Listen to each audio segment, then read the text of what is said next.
naputol. So, lilipat ko dyan. Ayan. Para dumami. Ayan. Habang nagkakape. Ayan.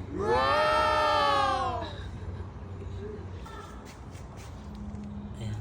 Tingnan natin ito. Dito ko sa dito. Ito yung nauna. Ito nagdaon na. Yan pala yung nanay. Laki na kasi yung nanay. Ano, matanda.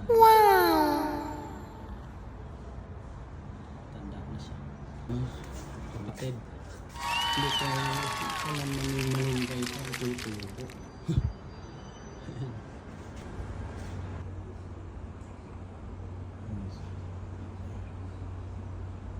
So,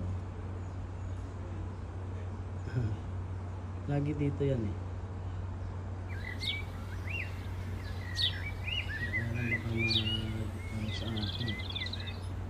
Pabayaan ko muna. Favorite spot niya yung nandun sa may Calamansi eh. Oh.